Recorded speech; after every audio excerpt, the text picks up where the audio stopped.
Bienvenue tout le monde dans un épisode de l'analyse de Geek et cette semaine, on va parler du show animé Vox Machina et surtout de la saison 2 de Vox Machina. Et cette semaine, comme d'habitude, je suis avec mon co-host Jean-Michel. Comment tu vas cette semaine? On me confirme que oui, Alex. Parfait. Ça va bien? Ça va bien? J'appréhende mon dimanche avec beaucoup de... faut que je commence à manger de la salade. Ce que je peux pas. Regarde, tu sais, des fois, là, dans ta vie, t'as passé une semaine, puis là, t'as fait, j'ai beaucoup trop mal mangé cette semaine. Faut que je mange des fruits, sinon je vais mourir, là. C'est comme ça que je me sens aujourd'hui. Fait que la semaine prochaine va être une semaine plus verte. Ouais, vraiment plus. Faut que je fasse des changements. Mais ça fait tout le temps ça à cause du temps des fêtes. Moi aussi, mi-février, fin février, je catch up pis je suis comme... Mais ça me mange juste comme de la merde depuis 2 mois. Écoute, moi, je travaille des fois, tu sais, je travaille en soirée aussi. Je finis comme à 9h. Fait qu'à 5h30, 6h, hey, je suis comme, j'ai le goût de manger de quoi? J'ai le goût de me commander de quoi? Que je me commande de la bouffe avec avec les gens avec qui je travaille. Je finis toujours par se commander genre du penny ou des affaires de même. Je suis un gros plein de sauce, Alex. C'est ça qui se passe.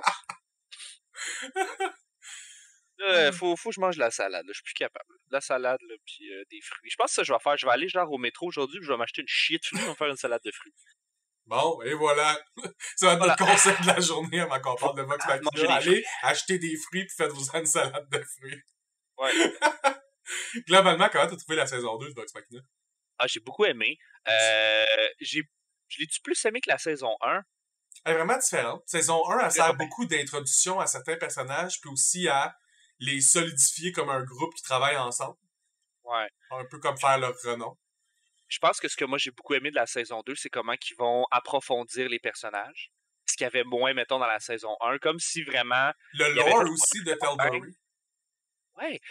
Moi, je l'ai pas vu comment ils l'ont tourné, mettons, YouTube ou whatever, là. Mais genre, j'ai vraiment... Le gars qui a DM la campagne, je trouve qu'il a vraiment fait la campagne, mettons, la première de base pour comme juste comme réunir tout le monde puis les mettre, mettons, niveau genre 15. Puis après ça, il a vraiment été comme chercher des situations particulières pour vraiment comme... Il va vraiment chercher le background des personnages puis qu'il va les chercher comme à un niveau plus deep, là. Je veux dire, c'est quasiment une campagne personnalisée pour les personnages qui étaient là, là. Je veux dire... Ben, pour aller encore plus profond dans ton idée, là, vas-y. dans le fond, tu sais, D&D classique, là, si on prend la trame universelle de D&D, c'est un groupe d'héros vont chercher des artefacts pour vaincre un big bag méchant. Puis même si tu vas être encore plus classique, ce méchant-là, ça va être un dragon. Fait qu'il y a vraiment hit toutes les notes pour avoir la campagne de base de D&D. Puis ce qui est bon pour un show qui voulait populariser D&D à tout le monde. T'sais, on va pas commencer avec des affaires bizarres, on va prendre la base de D&D. Ouais. Puis ça, j'ai trouvé ça vraiment bien. Puis comme il fait une quête classique de on doit aller chercher des artefacts pour vaincre notre méchant qui est presque au niveau divin, ben ces artefacts-là permettent à Matt Mercer de cet artefact-là va parler à tel perso, ben il va se trouver dans une zone dans laquelle on va pouvoir parler de ce personnage-là puis il va être mis de l'avant. Puis ça, super bel job. Ouais, honnêtement, il y a un beau travail de création de quête, puis de création de processus derrière tout ça. Puis j'ai trouvé ça super intéressant. Juste, mettons, tu sais, la première quête, quand ça commence, ils se font wiper par des dragons là, qui sont juste trop OP, là, déjà en partant. Mais la saison 1 commence de même aussi, c'est ça qui est drôle. C'est ça, tu te fais wiper par des dragons. Là, après ça, réalise un peu ce qu'il faut faire, rencontre un sphinx qui est comme étrangement vraiment souvent présent dans les quêtes de Donjons Dragons, malgré le fait Ben, qu'il le concept des énigmes, sinon, tu sais. C'est ça, c'est vraiment ça, le mystère des êtres mystérieux qui te donnent une quête un peu comme ça. Puis, genre, le premier artefact qu'ils vont chercher, c'est comme l'armure, la matrone des corbeaux, genre. Ouais, Matron of Raven. Ouais, Matron of Raven. Puis c'est vraiment comme, tu sais, l'armure en tant que telle, on s'en calisse un peu, là, elle te fait faire des moves où est-ce que tu fais oh, oh, oh, oh! Mais je veux dire, c'est le processus en arrière, c'est de rencontrer la matrone, tu sais, c'est vraiment genre, puis le personnage après ça qui vit des nouvelles affaires, puis qui comprend pas ce qu'il vit, puis ça prend du temps à comprendre ce qu'il vit, tu sais. Puis c'est ça que j'ai trouvé plus intéressant que l'artefact en tant que tel. Je veux dire, l'artefact, ça aurait pu être n'importe quoi, là, ça aurait pu être une graine en plastique, genre, quand il y a comme de quoi en arrière, ça l'amène ton perso ailleurs, tu sais. Ouais. Puis c'est ça que pour je trouve que le avancer les travail persos, était cool, c'était un beau travail. Aussi, les personnages qu'on commence à comprendre de plus en plus, les choix qu'ils font deviennent de plus en plus clairs. Tu sais, au début, tu as parlé un peu des niveaux. En fait, la saison 1 de Vox Machina, je pense qu'on voit de niveau 7 à niveau 11 environ. La saison 2, on voit niveau 11 à niveau 14. En fait, ils sont niveau 13 quand ils se battent contre Brazil. Puis quand ils tuent à la fin de la saison, ils gagnent leur niveau 14. Ça donne une bonne idée aussi parce que Vox Machina, c'est un groupe de personnages qui terminent leur aventure niveau 20. Matt les rend jusqu'au niveau 20 pour se battre contre le dragon. Il reste encore beaucoup de jeux. Tu sais, Brazil, c'est un fight niveau 13-14. Ben, il te reste encore 6 niveaux d'aventure et une couple de dragons. Entre autres, tu sais, quand ils tuent Brazil, ce qu'ils apprennent, c'est qu'il reste les 3 plus forts dragons encore à vaincre. Il reste au moins 3 saisons. C'est un peu un petit hint de comme, si on tue un dragon par saison depuis le début, il nous reste 3 saisons. Aussi, la saison 1 couvre les épisodes 1 à 37. La saison 2 couvre environ 37 à 56. Mais il y a comme 147 épisodes. Qu'il leur reste encore 100 épisodes de stock qu'ils peuvent mettre dans la série. Il peut y avoir bien d'autres saisons possibles. Ouais, ils peuvent condenser, ils peuvent se promener avec ça. C'est ça qui est intéressant. Moi, ce que j'ai beaucoup aussi trouvé qui était le fun, c'est que, mettons, la campagne de Whitestone? Ouais, Whitestone, j'allais dire White Orchard, mais Whitestone, ce qui est le fun, c'est que c'est beaucoup centré, mettons, sur Percy, puis le développement, mettons, de Percy. Alors que la saison 2, Percy est vraiment juste comme... Plus en retrait, effectivement. Présent, mais comme pas au centre de whatever, tu sais. Puis d'après moi, le personnage, mettons, le plus... pas plus faible, mais le moins bien développé de la saison 2, là, je veux dire, on a eu tout son background dans la saison 1. Exact. Puis après, écoute, s'il est là puis il tire des affaires, c'est bon, là. Tu sais, je pense qu'il a fait comme un kill, puis c'est genre, il a électrocuté de quoi à un moment donné. Mais je veux dire, au-delà de ça, il est juste présent parce qu'il faut qu'il fasse partie du party, là. C'est vraiment plus un gros focus sur les autres. Le focus va revenir sur lui quand il va avoir son artefact. Parce que, tu sais, vous avez douté que tout le monde va finir avec au moins un artefact. Ben, chaque fois que quelqu'un s'en va vers son artefact, on a le focus sur lui. Puis ça, ça fait que on a commencé avec le background de Percy, mais Percy va être un des derniers artefacts, justement, pour faire une roue, puis s'assurer que tout le monde a eu son petit moment avant qu'on retourne à Tielessine, la personne qui joue Percy de Rollo. Tu sais. Avant de parler des épisodes, je voulais parler du condensement. Tu sais, je trouve ça incroyable comment ils prennent... Tu sais, les épisodes de leur campagne sur YouTube, c'est des épisodes entre 3h45 à 4h30. Il y en a 150. Là, ils en ont utilisé 55. C'est 55 fois 4h30. Puis ils l'ont transformé en 24 épisodes de 20 minutes. Ce travail de condenser tout ça, là, toute cette information-là, tous les éléments importants, ils font tellement bien. Je trouve que, moi, il n'y a rien qui manque. Juste le fait de l'avoir joué, là, c'est 4 heures, c'est 155 heures, c'est beaucoup d'heures, là, c'est énormément d'heures, c'est quasiment 1000 heures juste de jouer à Donjon Dragon pour une quête. C'est énorme! Hey, les jeux, je pense que j'ai joué le plus dans ma vie, je dois avoir... peut-être 200, 300, peut-être 400 heures dessus. Ouais, au max, là, on parle joué à des niveaux où j'ai mis des 1000 heures, là, mais... à quoi t'as joué pour avoir 1000 heures? Certains MOBA que j'ai joué comme dans des e-sports et compagnie. Ouais, peut-être des MOBA. Mais genre, c'est beaucoup d'heures, c'est beaucoup d'investissement, c'est énorme. Puis après ça, comme tu dis, de prendre ça puis de condenser ça en 12 épisodes. Tous les éléments marquants. Oh my god, ça a dû être long, puis ça a dû être pénible. Puis après ça, qu'est-ce qu'ils ont gardé, qu'est-ce qu'ils ont coupé?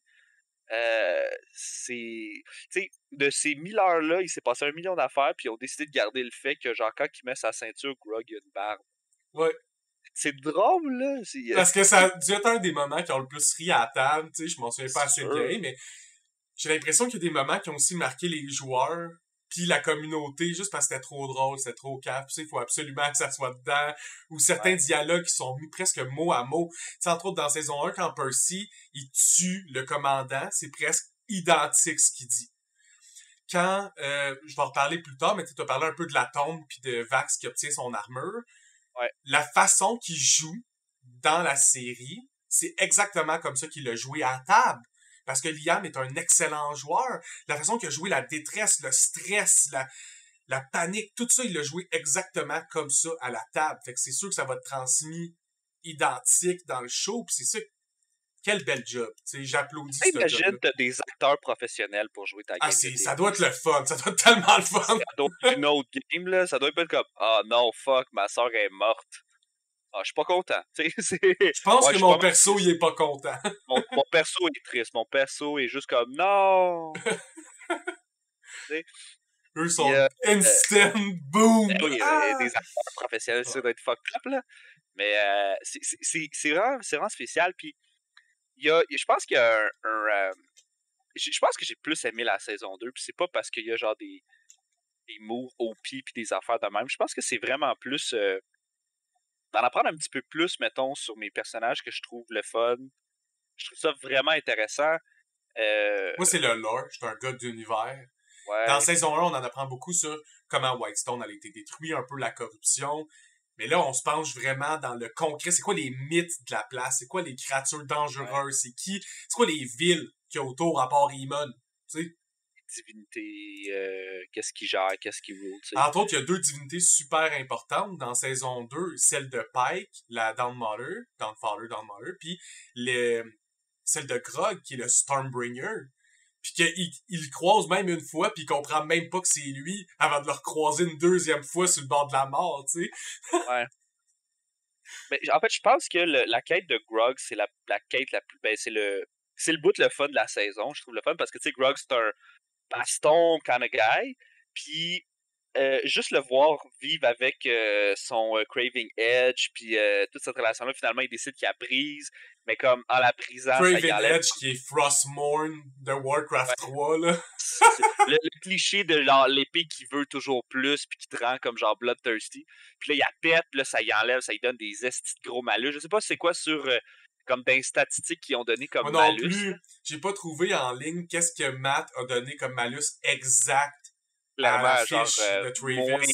15 en strength, là, quelque chose comme ça. Là, c'est juste comme je lève ma tasse. Non, man, faut que tu roules 46.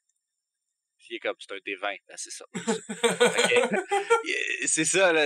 En tout cas, j'ai trouvé ça intéressant. Après ça, mettons, avec la horde aussi, toutes ces choses-là, avec le dude avec les fucking fists. Aussi Ça son vraiment, vraiment background, tu sais, de voir qu'il a passé d'une bête sanguinaire, de son choc, de vouloir changer, que dans le fond, on apprend aussi que Grog il est vraiment vieux à ce moment-là, qui est pas nécessairement dit au début, là.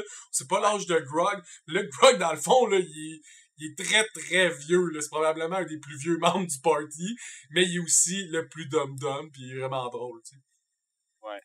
Je pense qu'on va passer, parce que j'aime ça les séries qui sont quand même courtes, d'essayer de parler un peu des épisodes un à un, puis Ah, vas-y. notre appréciation générale, puis tout. Tu sais, le premier épisode, c'est Rise of the Chroma Conclave, c'est l'arrivée des dragons.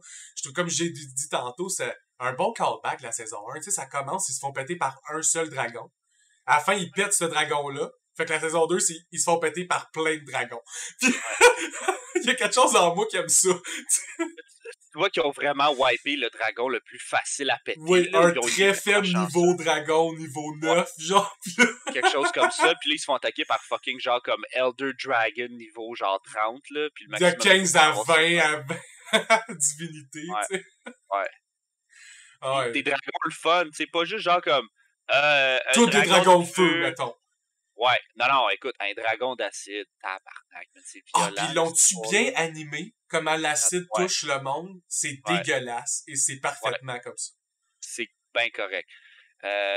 Dragon de feu, bon, évidemment, t'as ton Elder Dragon du De Fire lave Plane, là. classique, là, ouais. Comme vraiment, genre comme OP Dragon, mais je veux dire, comme, t'as un Ice Dragon qui est intéressant. Au Moi je début, pense que. c'était un de tonnerre, t'en as un de Ouais, glace. Fait que c'est le fun. Ouais, ouais. oui. Je trouve que Poison, puis genre Acide, ça se ressemble beaucoup. Ouais. Bon, évidemment, c'est pas le même dragon, là, je veux dire. Mais j'aurais aimé ça voir, mettons, un dragon peut-être plus, mettons, genre, style comme Earth, Roche, ou genre Cristal, quelque chose comme Mais ça, le là. dernier, à la fin, c'est pas ça. C'est pas ça qu'il va faire d'après toi. Il est vraiment beefy, puis il a une grosse plate un peu d'en face, puis il est comme, Celui de glace. Brazil, il est tombé. C'est celui de glace, lui? Ouais, c'est celui de glace. Mm. Fait que, bah, Ouais, un dragon! Apportez-nous un dragon! c'est ça, le gars qui te souffle, genre, comme du poison, qui te souffle de la glace, t'es mort Puis, pareil, là. j'aimais ça aussi que Matt Mercer, ben, c'est clair qu'il s'est rappelé, là, c'est un esti de bon DM. Mais les dragons ont des spells, c'est des magic casters. Ouais. Qui font pas juste des breath attacks, genre ils font pas juste souffler leur marde partout. Ils ont plein d'autres trucs dans leur éventail de possibles.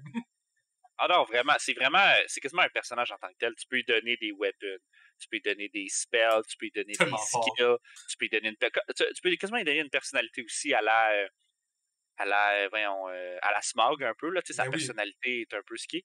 Mais puis les dragons sont assez. En tout cas, à date, sont vraiment différents, mettons, un peu les uns des autres. Là. Tu sais, il y en a un qui a beaucoup d'ambition, puis qui fait juste comme ah, moi je veux des affaires comme ça, puis t'en as un autre qui est comme là pour un peu avoir les betray. Tu vois qu'il y a un dragon qui est comme pas full down avec ce qui se passe. Fait que c'est vraiment des êtres à part entière, puis je trouve que c'est un peu un cliché de les voir juste comme des estis de gros lézards qui crachent du feu, mais il y a un bon. Un bon trope, c'est bien apporté. Non, Malgré vraiment. que, comme on a dit tantôt, c'est le classique des classiques. Là. Un groupe de 5 dragons qui veulent ramener Tiamat de Mother of Dragon. Il n'y a pas plus classique, c'est la première story qui a été écrite dans Donjon Dragon. Là, t'sais. Pas plus Donjon Dragon. C'est ce que t'en fais qui fait que c'est intéressant. Exact, exact. Puis c'est la... Je pense que c'est ça que Matt voulait démontrer aussi, c'est que tu peux prendre toutes les affaires les plus classiques qui existent, puis si tu l'apportes bien avec un angle fun, puis tu vas vraiment toucher tes personnages, ton histoire va être malade. Ouais. Fait que, épisode 2, Vasselheim. On voit une cité dans la neige. Ils vont vraiment au nord. Je trouvais ça le fun de comme voir que c'est un peu plus trash. Tu sais, tu passes des mondes, des gros châteaux, des gros buildings. Ça a quasiment l'air toutes des sheds. Tout le monde est sa boisson. À moitié dans un fight constamment. Ouais. C'est aussi l'épisode qui vont voir le premier des Sphinx. Sphinx qui leur donne la quest d'aller chercher les vestiges en leur disant le dragon est ben trop pis, il est enfermé dans le plan du feu, il a réussi à ouvrir le plan du feu puis revenir. Vous êtes pas assez fort, allez chercher des artefacts. Ouais, ce que j'ai aimé aussi, mettons, c'est tu sais, le Sphinx donne toujours des choix, donne toujours des Ouais. choix d'énigmes, des choix de ci, des choix de ça, puis il donne toujours le choix de comme si vous êtes capable de me faire un dommage. Non, c'est pas lui, ça, Alors, c'est l'autre Sphinx. ah, c'est vrai, c'est vrai. C'est vrai. En tout cas, mais mon point est ça Ouais. un peu, puis le cliché un peu de Donjon Dragon de comme se faire donner, mettons, une énigme ou quelque chose qui peut juste être résolu par, mettons, tes players les plus wise ou les plus drôles ou les plus le Imaginatif. fun. Ou... Ouais, c'est ça, tu sais. Il y a quelque chose de drôle de juste que comme Scanlan qui chante à un sphinx, genre comme à propos de sa blonde puis de son mate. Parce qu'il fallait qu'il y ait un type de blessure. Le gars, il demande juste d'avoir mal. Il dit pas, Ouais. faites-moi une blessure, me lancer une dague ou une fireball. Scanlan, il a juste fait mal. C'était bon, ça. J'ai trouvé ça parfait, là. Oui, là, il y a des bons Comme on moments. dit, c'est les énigmes qui sont pas à être résolues par le combat. Des fois, c'est le fun parce que D&D, c'est un système d'RP qui est beaucoup concentré sur le combat potentiel. Fait que tout ce qui est faisable, qui est pas un combat, ben tant mieux. Ouais. Troisième épisode, Sunken Tomb. On va chercher le premier des vestiges qui a été, mettons, dirigé par la Sphinx, mais sont suivis par 2 bounty hunters qui font partie des Slayer Stake, qui sont des followers de ce Sphinx-là. Ouais. Puis eux autres sont un peu jaloux en tabarnak que le Sphinx donne l'artefact à un autre groupe. Ils sont comme, hey, ça va être à nous cet artefact-là, certain. Et l'épisode finit alors que Vax est en train de chercher dans les souterrains de la tombe, mais que Vex et Percy s'amuse à looter around, trouve un cadavre, puis trouve que c'est une bonne idée d'essayer de juste tirer le talisman du cadavre, activant une trap, qui est un spell, dans le fond, de dommages nécrotiques. Je pense que même Matt dans le game, c'est Death Spell, c'est un nombre de dégâts fixe, sauf que si tu tombes knock-out en négatif, tu meurs. C'est juste mort. Puis, quand Vex, elle arrive à ce moment-là, ça faisait une couple de traps qui se pognaient pour se rendre là, puis Matt a roulé super haut sur le dé. Puis il fait juste dire que la trappe s'active et il dit les dégâts. Percy est comme « Ouch! » Trinket tombe à terre. Trinket qui est l'animal de compagnie de Vex. Lui aussi, les dégâts, c'est bien plus haut que ses points de vie. Il tombe à terre. Elle annonce à Matt que ses points de vie tombent en bas de 0 puis elle tombe inconsciente. Fait que tu vois, la joueuse, c'est comme « Ah, je tombe inconsciente. » Puis là, tu vois le regard de Matt qui devient super sérieux. Puis il est comme, non. Il est mort. C'est à ce moment-là que vous voyez l'énergie nécrotique frapper Vex puis la vie quitte son corps. Le monde entend panique. Tout de suite, t'as le réflexe de Liam, il joue qui monte les marches, pis t'arrives en haut, qui court, qui panique. C'était tellement bien fait, puis ils l'ont gardé presque identique. Ça, c'est le genre de scène qu'il faut que tu gardes le plus identique possible, parce que ça l'a joué émotionnel, même sur la table. Fait que t'as pas à le bonifier, t'as rien à changer, c'était parfait. C'est l'arbre avec les cadavres qui sont pendus qui ressemblent au Même affaire, là. Again. Ça, c'était tellement bon comme scène. Fait que, évidemment, le prochain épisode commence avec Vax qui fait un deal avec la Matron of Raven, à cause qu'il voit sa sœur qui ne peut rien faire, sa jumelle même, un état de panique totale, voit la divinité qui est en lien avec l'armure qu'ils ont looté, et décide de faire un deal avec, et devient le champion de la Matron of Raven. Moi, qui est ma divinité préférée dans l'univers de D&D, là, elle règne la mort, est super trickster. Son but, c'est d'être réincarné.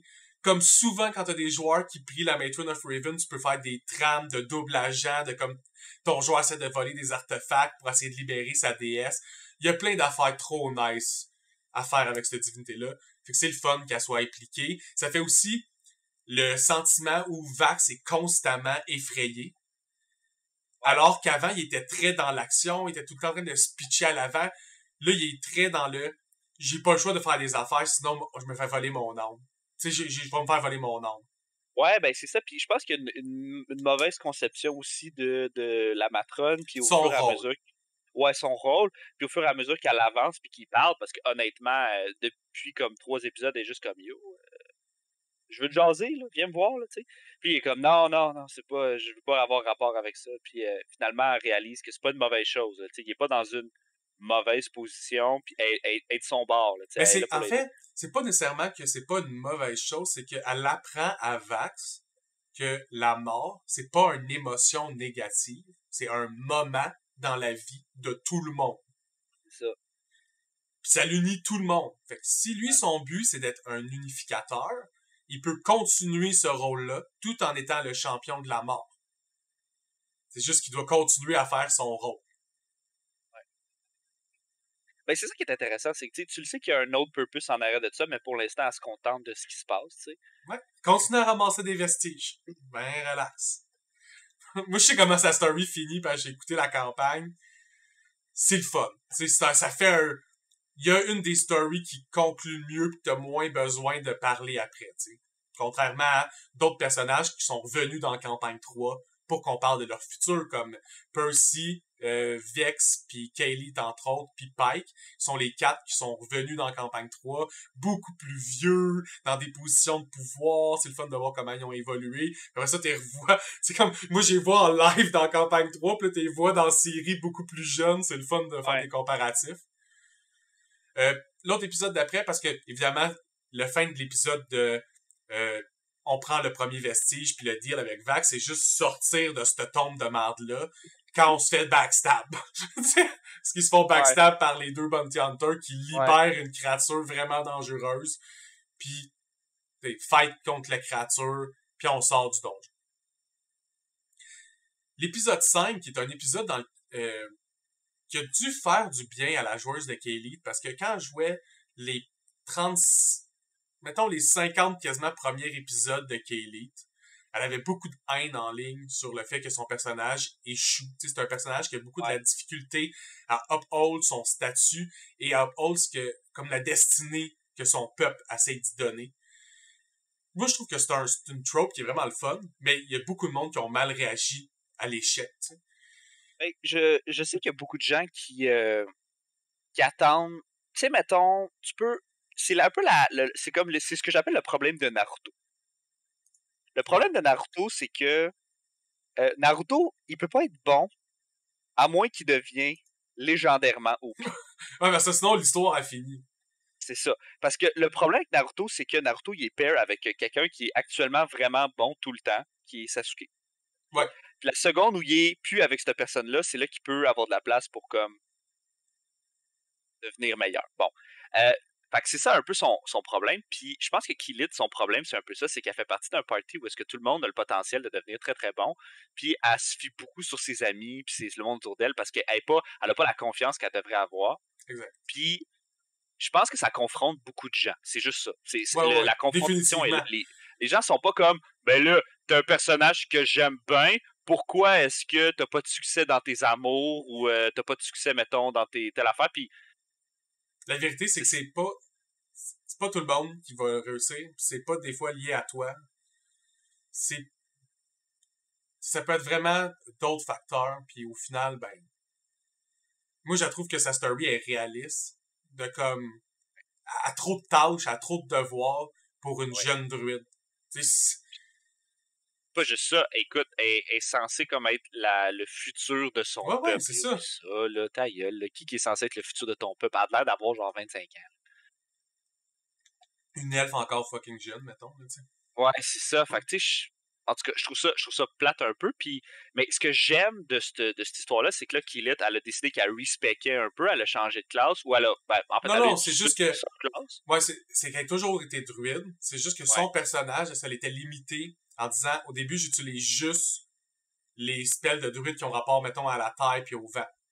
Ouais. Là, après ça, elle se rajoute le feu. Là, après ça, tu sais, elle essaie de faire pas comme une story à la Avatar de Last Airbender, là. Tu sais, comme au début, je contrôle un élément, puis là, j'augmente mes éléments, tu sais. Ouais, puis elle devient quand même vraiment cool. Je trouve que, tu sais, son histoire est assez de base, là, je veux dire, Ils ont beaucoup de trucs, je pense, qu'ils n'ont pas animé. Parce qu'à partir de Pass Through Fire, qui est l'épisode, justement, il y a un portail qui s'est fait ouvrir dans les Fire Ashari, qui mène au plan de feu, puis il y a plein de créatures du plan de feu qui sortent pour les décalisser. Fait que Kaylee, il faut qu'elle aille fermer le portail. Puis pour ça, tu sais, c'est là qu'elle reprend du courage. À partir de ce moment-là, je trouve que, justement, Kaylee commande ses pas vers la confiance en elle-même, puis vers le développement. C'est, je vais traverser le portail toute seule, parce que je suis la seule qui peut le traverser. Puis je vais devoir régler ça de l'autre côté, toute seule. Puis dans cet épisode-là aussi, c'est là qu'on voit que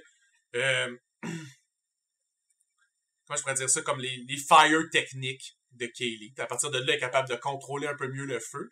Mais dans le show, elle débloquait Polymorph. Puis elle a commencé à utiliser Polymorph pour se transformer en Fire Giant. Puis ça, elle le fait pas dans le show probablement parce que c'est juste trop chiant à animer. Oh, ouais, ou c'est trop cheap, là. Ou ça a pas l'air, ça look pas bien ou whatever. Là. Mais dans la campagne, c'est nice d'imaginer Kaylee constamment se tourner en gros fucking géant de lave, puis juste mâcher des affaires. Il y a quelque chose qui est intéressant avec ces personnes-là. Moi, en tout cas, je fais un peu de Donjons Dragons avec mes jeunes avec lesquels je travaille. Puis ce que j'aime, moi, quand je fais des Donjons Dragons, c'est que j'aime pas ça, mettons, les personnages plates. Ou, tu sais, comme, tu sais, je vais te donner un exemple. J'ai une jeune qui joue, puis là, elle joue, mettons, une barde. Fait que là, elle est là, genre avec son violon, puis tout. Puis là, je suis comme, c'est plate un peu. Fait qu'on a retravaillé son personnage, puis son personnage, ça finit que c'est une tiefling qui joue de la contrebasse, là, du gros violoncelle comme ça. Puis j'y ai donné, genre, un item, parce que j'aime ça comme, tu sais, c'est des flows, fait que j'aime ça, tu sais, leur donner un peu, genre, des petites choses à gauche et à droite. Puis son violoncelle, il est en métal. Puis c'est ça son weapon. Puis c'est comme une masse, dans le fond. C'est juste un marteau à deux mains. C'est ça, mais c'est un violoncelle, tu sais. Puis quand elle joue, elle a comme maxé son... j'y ai fait maxer un peu. Ben, en fait, le plan, c'est de maxer genre intimidation puis de la magie pour que quand elle joue des basses notes comme ça puis des ambiances, ça fait peur, mettons, aux créatures l'autre bord du field. Puis elle a fait comme, OK, cool. Puis là, elle s'est mis une subclasse de genre de Flame Singer. Fait que quand elle joue, il y a des affaires qui pognent en feu, genre autour d'elle en plus. Puis tout, c'est comme tout un concept en arrière de ça qui est vraiment cool. Puis là, je suis comme, ah, c'est nice. Puis là, je me vois juste comme au niveau comme fucking 15, où est-ce que quand elle joue de la contrebasse, ça fait juste comme summon, genre des élémentales de feu, puis qui vont genre attaquer pour toi. Tu sais, c'est des affaires le fun. C'est des affaires de même, c'est des personnages de même que je veux. Moi, je veux des affaires qui n'ont pas d'allure. Ouais. Je trouve que Killith, elle devient un petit peu comme ça. Genre, elle se transforme en géant. Elle commence à péter des Elle devient un aigle gigantesque pour traîner du monde. C'est ça, tu sais, ça, c'est intéressant. Parce qu'on s'entend que fun. druide et monk dans D&D, c'est le genre de classe que niveau 20, t'es pratiquement un dieu. Genre, t'arrêtes de vieillir, t'as accès à tout, tu fais des portails au travers les plans, tu peux te TP partout sur la map au travers les arbres comme tu veux. Tu te transformes en vent. En vent ou en dragon. Les dommages au vent, man. Bonne chance. T'es assez limité dans les dommages que tu peux faire au vent. Fait que, bon upgrade de Kaylee. L'épisode, en plus, ça fait classique Swarm, le Bota contre de Swarm. C'est toujours le fun, ces épisodes-là. Le plein de mini-mobs avec pas beaucoup d'HP. Puis tout le monde qui est décalé à grandeur. C'est aussi là que tu vois... tu commences à voir que Grunt pis sa Blade, la relation est bizarre. T'sais. Ouais. Après ça, l'épisode 6, c'est Into Rhymeclef. C'est là que tu parlais justement du Sphinx Kamal Jury, qui est le maître de l'autre Sphinx, Ossissa, qui était dans Vasselheim. C'est là que Kamal Jury demande de se faire blesser. Comme tu as dit, Scanlan réussit à le blesser, puis il obtient Midcarver, qui est fitting pour un bard. On s'entend-tu qu'un épée qui est là pour carve des mythes, être là pour écrire les mythes et les rendre réels, donner à un bard, oui merci s'il vous plaît. Évidemment. L'habilité, mettons, de voir les paths, les choses que tu as besoin d'aller chercher. Ou faut que t'ailles pour écrire la meilleure histoire. C'est encore mieux. Évidemment, ça finit que Umbrasil débarque, tue le Sphinx, vole la Blade. Ouais. Je pense que, je sais pas s'ils l'ont fait dans la campagne, mais je pense que le fait qu'il vole la Blade puis qu'il passe du temps avec la Blade. Oui, non, mais le fait qu'il passe du temps avec la Blade, elle doit sûrement y parler, puis là, il doit comprendre que lui aussi peut réécrire son histoire puis devenir plus légendaire qu'il est s'il réussit à trouver ces artefacts-là. Fait que je pense qu'il y a comme un... En tout cas, je sais pas s'il y a un lien entre les probablement, deux, parce qu'Umbrasil, c'est le dragon qui veut le plus les vestiges des dragons. T'sais, il est vraiment comme « j'y veux tout ». Ouais. En fait, les autres dragons s'en crissent un peu, puis le dragon OP, il est juste comme « bro ». Moi, je veux ramener la mère des dragons, je m'en fous complètement. Je suis juste trop OP, j'ai pas besoin de ça. Moi, j'ai besoin de cash. J'ai besoin d'or. I need gold. Parce que si je ramène The Mother sans qu'il y ait de gold, elle va me tuer. Elle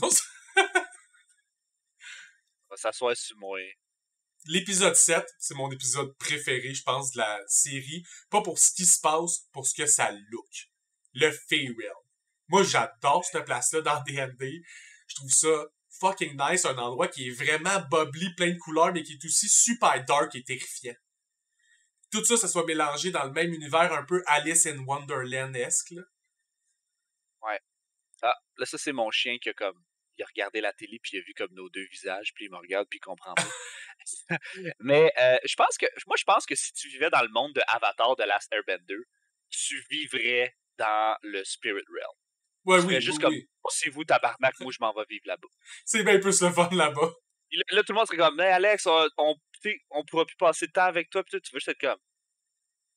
Si vous voulez passer du temps avec moi, venez dans le Spirit Realm. Ouais, c'est pas tout le monde qui peut faire ça. Je veux pas passer du temps avec tout le monde. Je vais venir vous hanter en fantôme. Je sais pas, whatever. C'est sûr, c'est toi. Je le sais. Oui, je suis tout à fait d'accord. Il y a aussi un moment dans le film que je me souviens pas que c'est passé dans YouTube parce qu'il split le party. Dans le fond, pour arriver là, Umbrasil est en train de toutes les tuer. Fait que, ouvre un portail, TP tout le monde, sauf que la moitié du party se ramasse dans le Feyrealm, l'autre moitié se ramasse genre dans le désert, ailleurs, complètement perdu.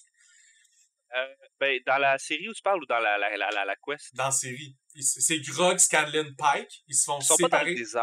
Ben, ils sont comme à côté de roches puis de montagnes au début. Ben, ils sont là où est-ce que la Horde allait. Ils sont à côté de... Ben, à côté de la ville des En fait, ils sont pas à côté de la Horde au début. Ils sont plus proches du village où Pike est né. Parce qu'ils passent par là, ça. Ils se font soigner par le père le grand-père à Pike. Puis après ça... Là, ils vont vers la Horde. Ouais, le grand-père à Pike. Ça vit longtemps, des gnomes, OK? Yeah, man. Fait que je me souviens pas si c'est sur YouTube, ils ont split le party. Ou si Travis, Scanlan puis Pike étaient juste pas là. Puis ils ont décidé dans la série de faire ce moment, tu sais, de backtrack ce moment-là. Je m'en souviens pas du tout. Je me souviens juste que le party est allé dans le Feyrealm. Des problèmes de Donjon Dragon, là, je veux dire. Ah ouais, je sais, mais tu sais... J'ai écouté la campagne 2 pour vous donner une idée, puis j'écoute la campagne 3. Fait que pour moi, la campagne 1, puis surtout ces épisodes-là, là, ça fait 250 épisodes de 4 heures que j'ai écouté depuis. Je m'en souviens pas. Évidemment, c'est là aussi que Grog pète sa blade. Il se fait curse. Puis qu'il devient vraiment maigrichon. Il est même plus capable de se lever debout tellement qu'il n'y a pas assez de strength. Il n'y a pas assez de strength pour se lever debout. Ouais. Voilà. 8e épisode, c'est l'Echo Tree. On tombe sur la ville des jumeaux. On voit enfin, c'est là qu'on apprend plus sur le background des jumeaux, comment le père était pas nice avec eux, comment il les a traités comme un peu, c'était un échec constamment parce qu'ils étaient des demi-elfes, pas des vrais elfes. Mais c'est pas sa faute à lui, ça. Il a été fourré des Je humains. sais que c'est de sa faute à lui! Fait aucun crise de sang. C'est un elfe, il prendra pas le tort. Trouvez ça drôle aussi, vous allez chercher un mythe qui existe même pas. 2 secondes après, ils l'ont, tu sais. Ouais, ben écoute. Classique gars boqué, là, qui est comme moi, je vais jamais vous croire sur rien. Ou classique gars qui est toujours ah, ça marchera pas ton affaire. C'est aussi tu sais, il y a 2 épisodes qu'on voit beaucoup les jumeaux. Il y a Sun Kingdom quand Vex meurt. On voit beaucoup que dans le fond, malgré le rôle qu'ils ont l'air de se donner, Vax a toujours cru que sans Vex, il fonctionnerait pas. C'est pas ce que la mécanique dans un groupe donne l'impression, tu sais. Il donne l'impression qu'ils sont les deux un peu égales puis qu'ils s'entraident. Mais c'est le moment où on apprend dans le passé que Vax est pas fonctionnel sans sa sœur. Ça, je trouvais ça fort comme moment parce que ça réexplique aussi les crises. Pourquoi il a été aussi traumatisé quand il l'a vu mourir. Parce que son père, il trouve encore que plus que lui était un échec. C'est lui qui a fait le choix qui partait. C'est lui un peu qui a ruiné leur ambiance familiale. Tout ce background-là, je trouve qu'il était... Ouais, ben il y a une codépendance qui est le fun parce que il se donne une assurance qui est vraiment comme, tu sais, on est correct, on est cool tant qu'on est tous les deux, mais il y a une raison pour laquelle ils sont autant comme attachés, c'est parce qu'ils sont un peu brisés, puis ils utilisent les forces puis les faiblesses de chacun pour comme se garder debout, là, tu sais, c'est comme un peu si il leur manquait chacun une jambe, mais s'ils se tiennent par le bras comme ça, ils ont tous les deux jambes, là, tu sais. Fait que c'est intéressant, là, c'est d'aller voir ces personnages-là qui sont un peu brisés en dedans, c'est toujours le fun. Ça rajoute toujours quelque chose à l'expérience, puis ça nous rappelle aussi que ben, on est des êtres humains, puis ce qui est le fun d'être des êtres humains, c'est d'être un peu brisé. Là, oui, puis on voit aussi, c'est à partir de ces épisodes-là qu'on voit que Vexalia commence à prendre le rôle de leader pour Vox Machina. Que quand il y a un consensus à faire, une décision rapide, c'est elle qui va prendre la décision.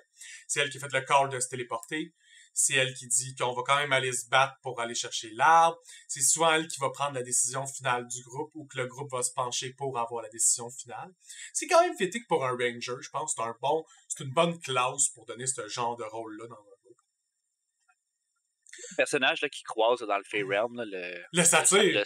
Ouais, c'est qui dans le fond, là, il se transforme, c'est pas le père qui... Non, on le sait pas encore.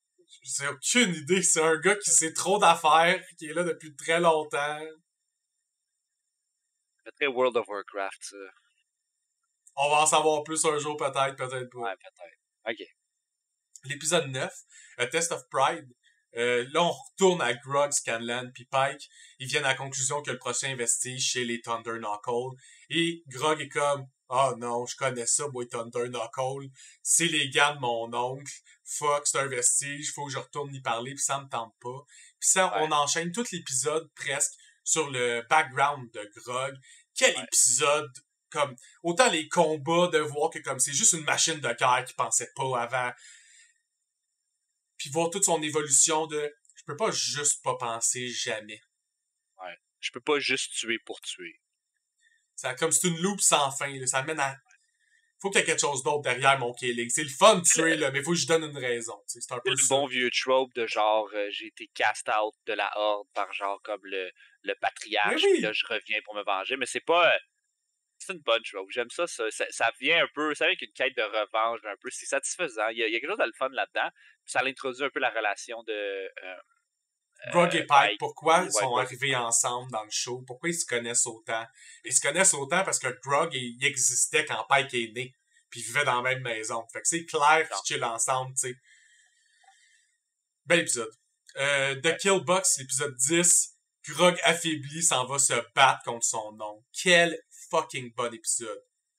Je pense que c'est mon combat préféré de la saison 2. Un brawl combat dans D&D. Presque jamais vu ça. Très rare. Très, très rare. Peux-tu dire que c'est un brawl si le gars, il a genre des Thunder Fists, là? Je veux dire... Oui. Il y a une hache. Il tient une hache dans ses Thunder Fists, puis il lance sa hache à terre. C'est désarmé. Ta gueule. Il y a... En tout cas, OK. Ouais, sure, whatever. Mais c'est un brawl combat pareil. Ouais, c'est un brawl combat pareil. Ça fait des... tu sais, des moves un peu de monk, pis tu sais, je te punch dans la gueule, je te lance, je te power slam à terre comme move de lutte, pis genre... Ouais. Ouais. Évidemment, ça finit où il s'en vient pour se faire transpercer, il voit son dieu, en fait, il est déjà transpercé, je pense, quand il voit son dieu, pis Stormbringer, il fait juste dire, Grog, la force, là, elle vient d'où? Ouais. Il dit en... Where does your strength comes from? Il est comme, my friend! Pis son dieu est comme, oui, t'as raison, v'là, ta strength back. Voici ton, ouais. Ah, moi là, quand Grog, il vit dans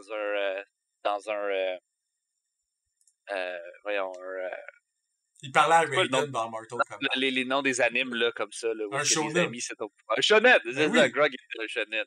Oui. J'adore ça. Évidemment que son pouvoir vient de ses amis, là, voyons mais donc. c'est parce que... C'est jamais arrivé que le pouvoir vient des stéroïdes. Je sais que c'est quand même cheesy, mais c'est volontairement cheesy. Faut pas oublier que, tu sais, Travis, il représentait aussi pour le groupe de Critical Role, le très sportif, footballeur, pis tout, qui joue à D&D. Fait qu'il voulait montrer aussi que t'as pas besoin d'être très connaisseur du lore ou jouer quelque chose qui est super compliqué. Tu peux jouer un demi-orc barbare, le jouer cave, puis avoir du fun, puis être pertinent. Par contre, Grog crie Stormbringer. Stormbringer, c'est super important comme lui, comme DT, que tu te bats contre des plus grands challenges tout le temps. Que tu vas toujours augmenter ta courbe de difficulté de légende de challenge que tu te bats avec. C'est logique pour Stormbringer que si t'es tout seul, il va avoir une limite à ce que tu peux vaincre. Mais si t'es entouré de monde OP, tu vas pouvoir vaincre des affaires de plus en plus OP, fait que c'est ça qu'il veut entendre. Lui, que tu perdes contre ton oncle en 1 contre 1, il s'en contre suce le cul. Il veut que t'ailles tuer un dieu dragon avec 7 autres personnes. Parce que ça, c'est épique. Ouais. Je l'aime comme divinité, c'est comme... C'est un dude drunk dans un bar qui est comme, tu te rappelles-tu quand mes chums, on a fait ça? C'est ça qu'il veut que recréer. Voilà. Exact. Puis aussi, j'avais bien aimé un des épisodes avant, justement, quand tout le monde est séparé, puis qu'il se bat contre lui pendant que tout le monde est en quête existentielle. Puis lui, il se fait juste péter la gueule par son dieu. Ah, merde. Quel dieu désagréable. Ouais. L'épisode 11, c'est Belly of the Beast. Scanlan apprend qu'il est père, ça commence de même. En fait, il voulait coucher avec sa fille. Sa fille, il apprend qu'il est un père, puis un mauvais père.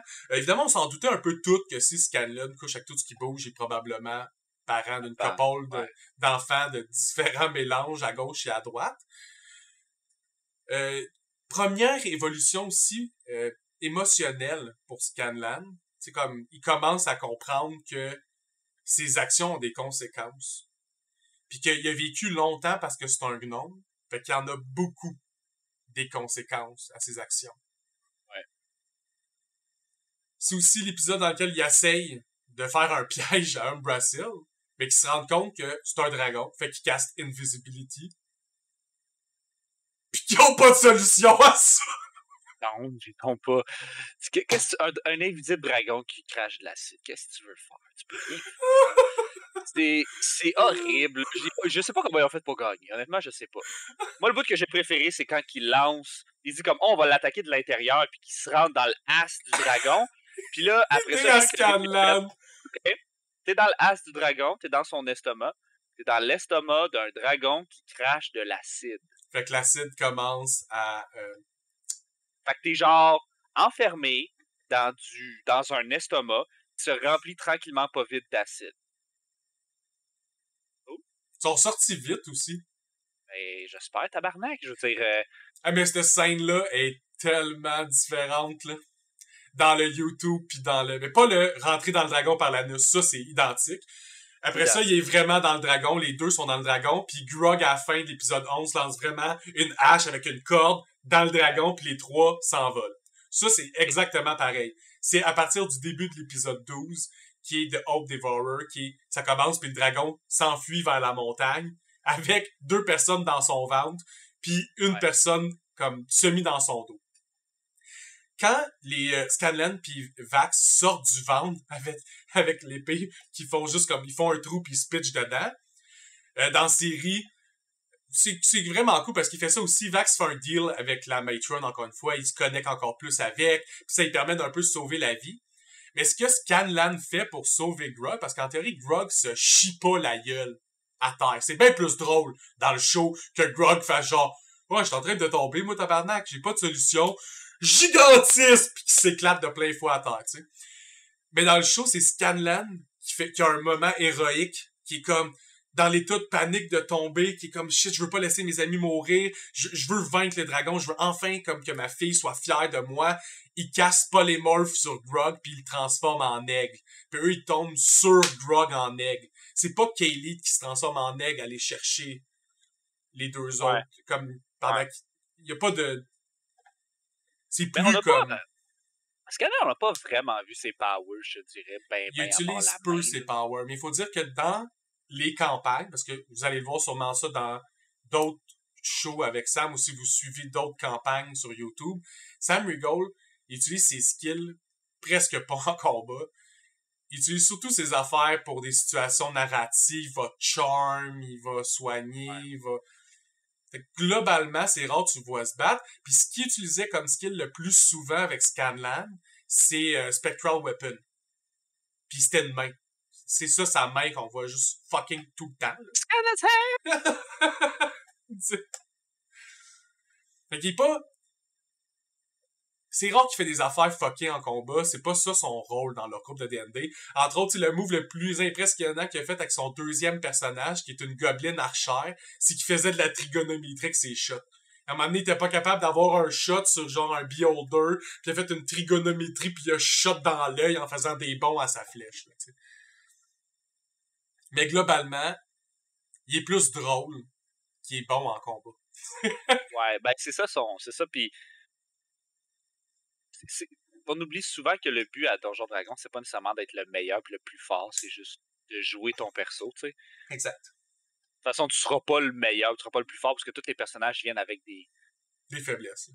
Ouais, honnêtement, si tu veux juste être gros pis fort, tu peux t'en sortir bien en combat en étant juste gros pis fort, là, mais je veux dire, comme, après ça, des énigmes, tu vas faire comme,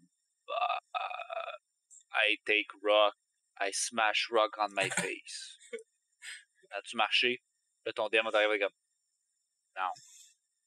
Puis évidemment, le combat final contre Umbrasil, ben, Scanlan accepte son rôle d'héros, réussit à prendre Mick Carver back à Umbrasil et s'en sert pour lui donner le coup final dans l'œil. Direct dans l'œil. Ouch. Ouf. À la fin de la saison 2, ils ont donc une partie de tous les vestiges qu'ils doivent aller chercher. Il leur en manque quoi? Il leur en manque 3, si je me trompe pas. Il va leur leur manquer... attends, je pense qu'il leur manque 4 parce que Vax Fnac 2. Il leur manque... ouais, c'est ça, il en manque 4. Il manque Cabal's Ruin, qui est une cape que Percy de Rollo va aller chercher. Il leur manque Plate of the Dawn Martyr, qui est une full plate que Pike va porter. Okay. Il leur manque le Spire of Conflux, qui est un staff en bois magique que Kaylee va utiliser. Puis il leur manque Whisper, qui est une dague que Vax va utiliser. Vax finit avec 2 vestiges, parce qu'il y a 8 vestiges. Quand même cool. Whisper. Puis là, ils en ont 4. Ouais, Whisper est quand même assez OP comme Blade. Une petite bague vraiment forte.